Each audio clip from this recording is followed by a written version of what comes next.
beating the tom-toms in the forest or something. Rhythmic repetition, constant and rhythmic, dulls the mind and gets you ready to just have a well-up of emotion. You know, if you want to stop and consider things and think about them and really do a good job of understanding them, you have to say, shut all that noise off. I got to think about this. I got to concentrate. I got to focus. But that is not what religion's all about, and that's why the whirling dervishes appear, and that's why the chanting in the monks and the damn Bible is the way it is. Let's read a little bit more here. In the Sermon on the Mount, the style of the New Testament is, of course, formed on that of the Old, occurs the passage, right? So let me give this passage to you from the New Testament. Ask and it shall be given you. Seek and ye shall find. Knock and it shall be opened unto you. Didn't it just say that 3 times? For everyone that asketh receiveth, and he that seeketh findeth, and to him that knocketh it shall be opened. Okay? Right? So what are they saying? Are they saying men seeking God find him? Is that what they say? If you seek God, you'll find him? Is that what they say? Well, I continue the quote, Edith Hamilton now. This thought is expressed in the Greek way by Aeschylus. Quote, here's a quote from Aeschylus. Men search out God and searching find him. Men search out God and searching find him. So I kind of set you up a minute ago. I just used that almost verbatim as sort of a hint, and you were probably like, yeah, that is exactly what they said. Seek and ye shall find. For him that seeketh he findeth. Right? That means men who seek out God find him. That's the Greek line. Men search out God and search and find him. Now, I've said before, Christianity is a Greek phenomenon. And it's interesting to know that so many important lines in the Bible come right out of Greek plays. Let's go on a little further here. Men search out God and searching find him. Not a word more is added. Continuing with Edith Hamilton then. The poet felt the statement as it stood adequate for the idea, and he had no desire to elaborate or ornament it. Why would you need to elaborate or ornament it? He believed it was a profound thought. He believed that it was true. But if you're just trying to get across the emotion of it, and if you're trying to shut the mind down, repetition's the best way. Especially that it leads to boredom. Get a person bored, they'll shut their mind down and quit worrying about stuff.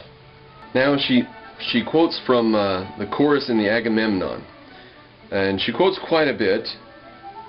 He wills it, and it is done.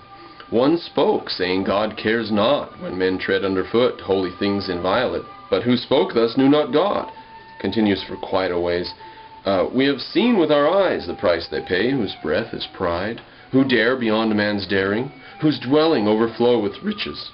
Go down a bit. Temptation that persuades to evil, offspring intolerable of far-seeing destruction. When these constrain, there is no remedy. Okay, and a little bit more. Quote from Edith Hamilton. All these ideas are found repeatedly in the Bible and are familiar through many a well-known verse from Psalm or prophet. But written as the Hebrew writes, they are so long, quotation here is impossible. She says she could take that paragraph apart and quote all the different things coming out of the Bible. Probably the next 20, 30 pages, who knows. One parallel, however, must be given in full. A familiar and completely characteristic example of the Hebrew way is the description of wisdom in Job. But where shall wisdom be found? And where is the place of understanding? The depth saith, it is not in me, and the sea saith, it is not in me. It cannot be gotten for gold, neither shall silver be weighed for the price thereof. It cannot be valued with the gold of Ophir, with the precious onyx or the sapphire. The gold and the crystal cannot equal it, and the exchange of it shall not be for jewels of fine gold. No mention shall be made of coral or of pearls. For the price of wisdom is above rubies. The topaz of Ethiopia shall not equal it, neither shall it be valued with pure gold. Whence then cometh wisdom, and where is the place of understanding? Behold, the fear of the Lord, that is wisdom, and to depart from evil is understanding. End quote. The thought behind these sonorous sentences is simple. Wisdom cannot be bought.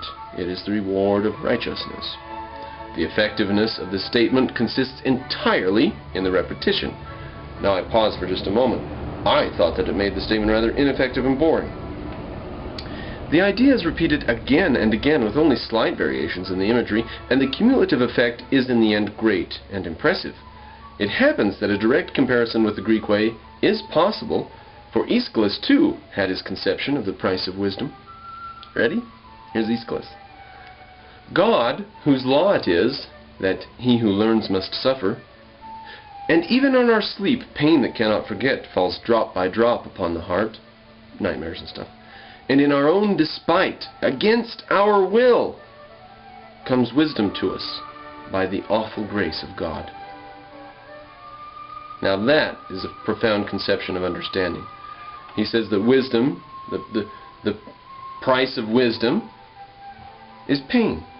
Quote from Hamilton, "The thought that wisdom's price is suffering, and that it is always paid unwillingly, although sent in truth as a gift from God, is stated almost as briefly and as plainly as possible to language. The poet is preoccupied with his thought. He is concerned to get his idea across, not to emotionalize it. Get the idea over there.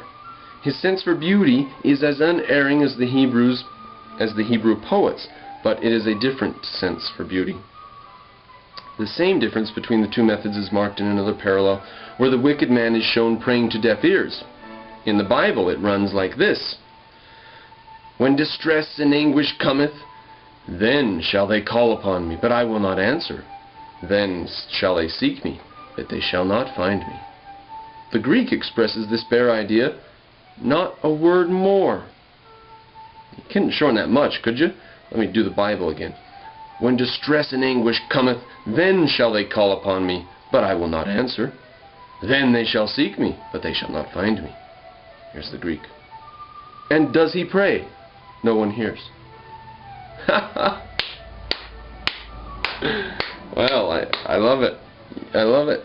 Alright, let's go to a dialogue from Plato. Socrates and Phaedrus were discussing a certain piece of writing for which the younger man had a great admiration.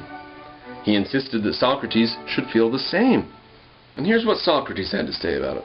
Well, as to the sentiments, I submit to your judgment, but as to the style, I doubt it. I speak under correction, but I thought he repeated himself 2 or 3 times, either from want of words or from want of pains. Now that's key right there. Either from want of words, meaning he just trying to fill the pages up and make longer verbiage. Either from want of words, he needed words to fill it up, or from want of pains, meaning he just wrote it down sloppy and never went back and tried again. Never rewrote it, never culled anything from it.